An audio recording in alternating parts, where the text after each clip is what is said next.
Okay. All right, welcome back. It's been a few months since I did the videos on the T33 turbine conversion. I thought I'd share my latest project with you, and I am selling parts for this one also. I know a few people have done it already, and everybody does it their own way. I'm going to show you how I do it. Some ways are better than others. My way works really good, so I'm going to show you my way of how I do it. Freewing 80mm Avanti. Made a fuel tank for it. It turned out a little bit large. I've gotten some grief over it. It holds 40 ounces. Doesn't mean you got to fill it up all the way if you don't want to carry the weight, but the model handles the weight just fine.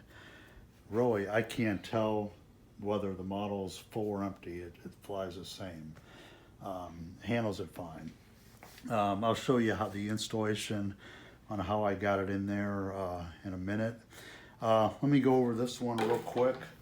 It's got the Tailpipe X45. I got a custom pipe that I'll show you. And the Avanti is a little bit more complicated than the T33 because this real estate up in here is used for the landing gears, so you can't really use it to mount equipment. So let me get these batteries out of the way, and it shows up a lot easier. I use for the flight pack, I use a 3-cell life, regulated down to 5.8 to run the servos and landing gear, and I use the balance plug to provide the JP brakes with 9.9 volts. Works really good. That's going through the Tailpipe brake controller, just like in the T33. For the turbine, I'm using a 2-cell LiPo and working really well. So you get everything out of the way. You know, once again, you got to be pretty organized in this thing. Receivers here. Underneath here is it's a Castle small BC regulated down to 5.8. Over here I'm running the blue box basically just because I want to keep the lights working. You don't really need the blue box. You can run directly into your receiver if you have enough channels. I'm running once again the 2-ounce MAP UAT. Been working really well. I go directly from the UAT into the pump to the shutoff and the filter. It's whatever works for, it works for me just fine. There's not really a lot of room to go from the UAT to the filter, to the pump, to the filter, to the shutoff, then to the pump. So this way works out great for me. Once again, got to be organized. Tailpipe brake controller works fine off the 3-cell life. Let's look at the back end of it. I got the normal tailpipe that I use in the T33. It's been working out phenomenal. There is a 0 heat shielding in this model. Guys add a lot of tape, a lot of weight, adding aluminum tape everywhere in the model. If you run a double wall pipe, you can eliminate that. I am totally against running a single wall pipe in a foam model. It just does not make sense. This pipe here, when it's running on the bench, I can hold it in any position and it is barely warm. It's all about the augmentation that you get. You create a low pressure area with the stainless ending before the end of the aluminum. So there's constant cooling air flowing through here, keeping the pipe and model cool. You'll never see me run a single wall pipe in a foam model. It just does not make sense to me. So on the pipe back here, I just keep it real simple. I center it up with 4 little pieces of 3/32 balsa wood shimmed up. You don't need anything fancy, just center it in your opening. Other than that, the model is very stock. Same stock servos, haven't touched that. I'll show you the bottom. One thing I did have to do is the stock landing gear on the or on the Avanti, they just didn't have enough guts to raise and lower the heavy 65 millimeter JP brakes. So what I did is I swapped the retract units out with T33 retracts. It's been working fine. They fit in there perfectly. You just got to remove just a little bit of foam right in this area. They are a little bit longer. Other than that, it's fine. Once again, I'll show you on another model here. I use the plywood rails to mount the engine and the tailpipe. Now, once again, no heat shielding. Everything's working great. So other than that, it's pretty much a stock Avanti. So let's go over to this one here. This is it's kind of the second prototype. If you got a weak stomach, I'd turn your computer off right now, because you got to do something unorthodox to get the fuel tank in there. So what I do, a lot of people aren't going to like it, but it's the most efficient way of removing the foam. I cut this off. So it's basically, they got like a plastic root piece here. I cut around that. I don't cut up right to where the wing actually comes up to this line right there. So I kind of stay away from that. I use it's an X-Acto razor saw. I just pop off the outer steel portion of this and just work with the flat blade. You can keep the cuts very thin. And when this goes back on, I just smear Gorilla Glue on both surfaces, make sure it's positioned right. I kind of watch it while it foams up, make sure it's not moving, and I walk away from it for the evening. So there is quite a bit of foam to remove in the model to get the tank to fit. Without cutting this off, it's almost impossible to get the tank to fit in. I mean, you would be cutting and sculpting for hours on end. So the tank fits in, it nestles in really nice on the bottom, and it clears the spar just right, and fits. Let me look at this tank here. It nestles up in here just right. If you go back to I'm not going to get into the details on how I did it. I used the same technique as I did with the T33 and the carbon paper. You put the carbon paper between the tank and the model, you jiggle it around, you remove the areas where there's black. Once again, you can see some black remaining carbon paper remnants there. And you just keep playing with it until the tank nestles in there. And once again, this fits on there nice. The same thing. Once you get the tank located on the top, then you work with the bottom here. Once again, you put the carbon paper on there, jiggle this around until you get a good fit. And to secure the tank,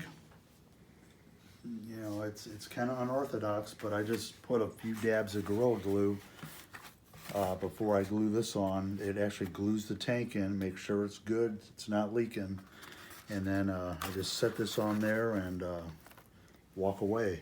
Once again, you can see that there's the spar clears the bottom part of the tank very nicely. And I designed the tank very similar to the T33. Let me grab a T33 tank.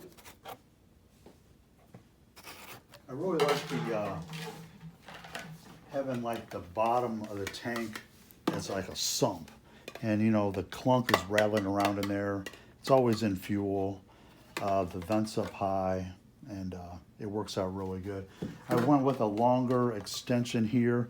That keeps the clunk line just that much longer and allows it to move around a lot freer than having a super short piece where if you use a rigid piece of clunk line, it does have trouble rattling all the way around. I'm providing a small piece of a large Sullivan Proflex fuel line. it's been working really good.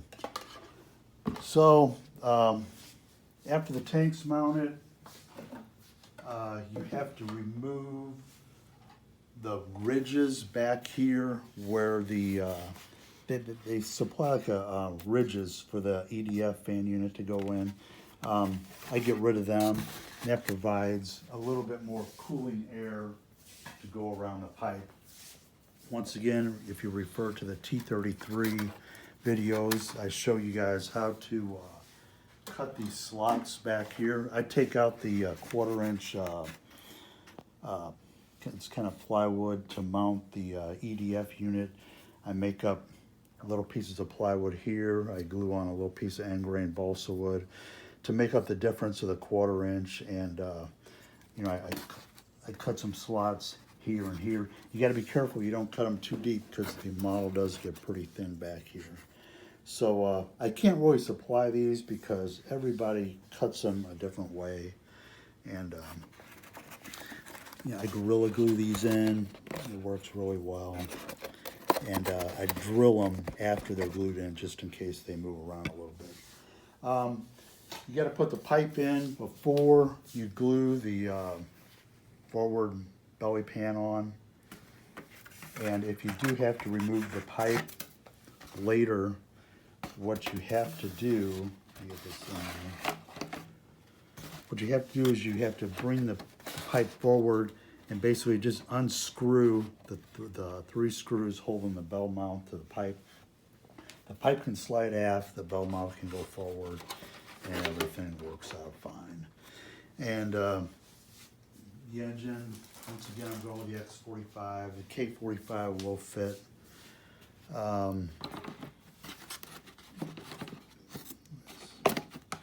You know, I keep a small gap between the engine and the tank, and then the pipe, if you line it up right even with the screws holding the exhaust to the can, you get your 1 inch gap between the exhaust and the where the pipe actually starts, and the it comes out just right when the end finish back here. So you know, that's about it. Once again, I consider it a little bit more complicated than the T33, just because you gotta do a lot of cutting back here. Haven't had any issues at all. You know, make sure you use enough Gorilla Glue. It bonds in fine, and no issues at all. It flies great. I mean, just like the EDF version, you can't tell it weighs anymore. And believe it or not, the empty weight of this model with no fuel is 2 ounces more than the EDF setup. There is no ballast in this model at all. It worked out really well. You start adding a lot of heat shielding back here, that's just more weight you got to put forward to compensate for that. Use a double wall pipe, you don't need the heat shielding. A lot of people argue with me, but that's fine. You know, I do it my way. Everybody else can do it their way. So that's about all I got. If you go to the end of the video, I'll give you the contact information if you want to purchase a fuel tank or a pipe. I've been making custom pipes for people. All I need to know is the length between the end of your model and the end of the exhaust right here. I got all the calculations, then I know exactly how long or how short to make the pipe. And I've been really happy with the way these pipes are working out. So once again, go to the end of the video. That'll have my contact information. And that's all I got. Once again, it is a little bit more complicated than the T33, but it's very doable. Let me flip this thing over again, show you one other thing.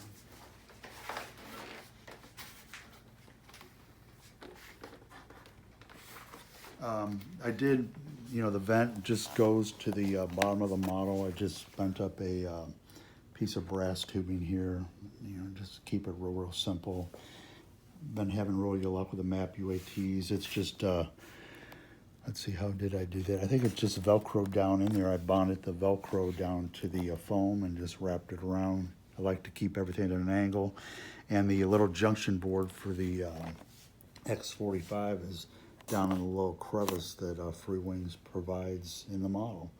So, you know, you keep it organized, keep your batteries outboard. There's plenty of room for everything. So, you know, fuel's right on the CG, no issues at all there. It's been working great. Okay, well, thanks for watching, and that's all I got.